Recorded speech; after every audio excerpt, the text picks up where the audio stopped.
Hello, welcome to the Black Salt Mirror. I will be doing an oracle reading for you today. Most of the decks that wanted to come out are all oracles. I did bring a tarot just in case, but I think it's going to be something a bit different today. We'll start with the Wild Unknown Alchemy deck. When I picked this deck up, this was on the bottom, and I started to shuffle, and it came out of the middle, so apparently it wanted to see you. This is the Sap of the Moon Plant, which makes sense why I got my moth today. This is a Luna moth, I believe. And they have the pipe cleaner whiskers. You can see them up there. It's one of the easiest ways to tell them from butterflies, as moths are a lot furrier, and butterflies have these little stick, delicate things. And you can see in the midst here, there's a crescent moon as the plant blooms. The connection to the moon has come up quite a bit frequently for this collective, and they're asking you to pay attention to not just the rhythms of the moon and how they affect you, but the rhythms of nature and how they are affected by the moon, because you are a part of it. It's called Succus Lunare, Sap of the Moon Plant. There's something the moon is trying to give you, some help, some vitality, some life, some gift. If you meditate, you can meditate on that. Possibly, I think we just missed the Scorpio full moon. If I'm mistaken and it's today, you can do that today. Yellowing is the next card that wanted to come out. The sky behind the snake here, these could be trees, but it reminded me at first of paper and the way paper yellows over time, as opposed to a snake which will shed over time. Pay attention to things that age and stay and how they weather the years or even just the months of time. There's a tree outside my window. It's always here, but it doesn't always look the same. Sometimes the leaves are gone. Sometimes they're different colors. Sometimes it blooms. In particular, pay attention to old documents that you have. I'm getting this vision of someone many years ago, maybe when they were a teenager, wrote a contract to themselves or something, a wish list, something for the future, and it's been sitting on a desk and getting old and crinkled and possibly yellowing. Or in some cases you'd spilled tea on it or Coke, and so it's got kind of a browner stain that can look like aging. And they're saying pee too, with a dog. If that resonates, think of what was on that document. I'm assuming if it's pee, you threw it away, but maybe you didn't.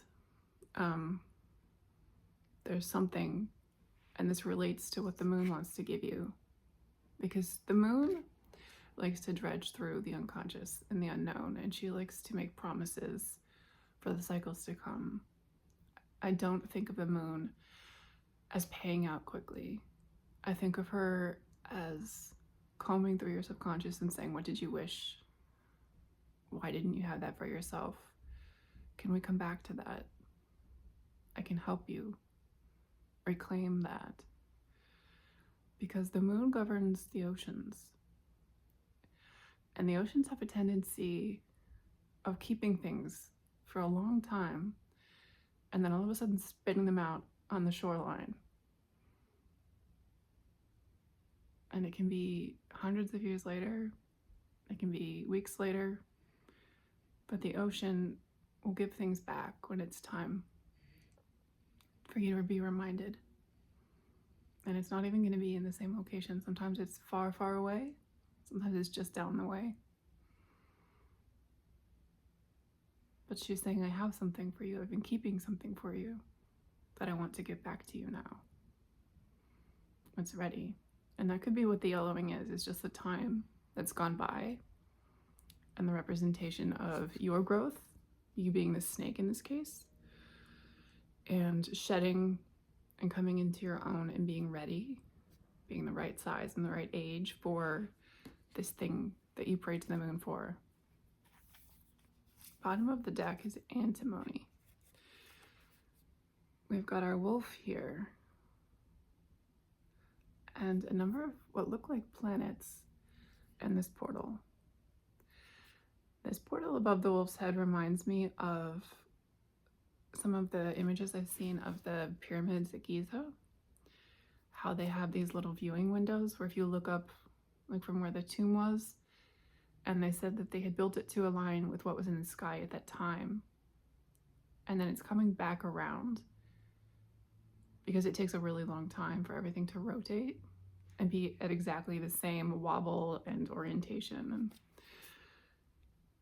And it seems like what they're saying is the time has come, phantom child. This wolf is a very significant thing. It's coming out of the darkness and it's all light because there's the correct alignment now for you to see through. And if you can see, there's a lot of smoke and obscurity that the wolf has been in. And smoke has come up a lot for this collective as well from this deck. But now there's a small window into a clearer sky, into a different timeline where the right stars are aligned. I'm seeing autumn sticking out here. This could be a time when it all comes together. That circle in the tree is drawing my eye. It could be a nest in an actual tree because this looks kind of similar to the tree I'm looking at. There's nothing there.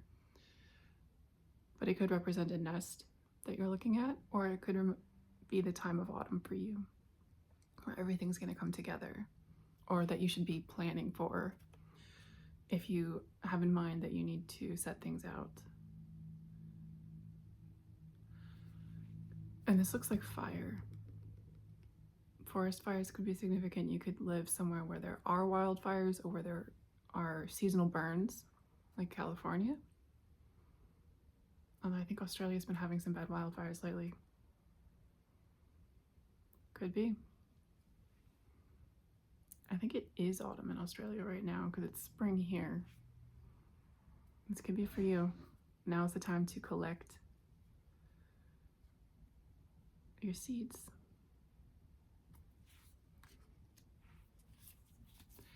I think that's the end of the message. It was a short one, but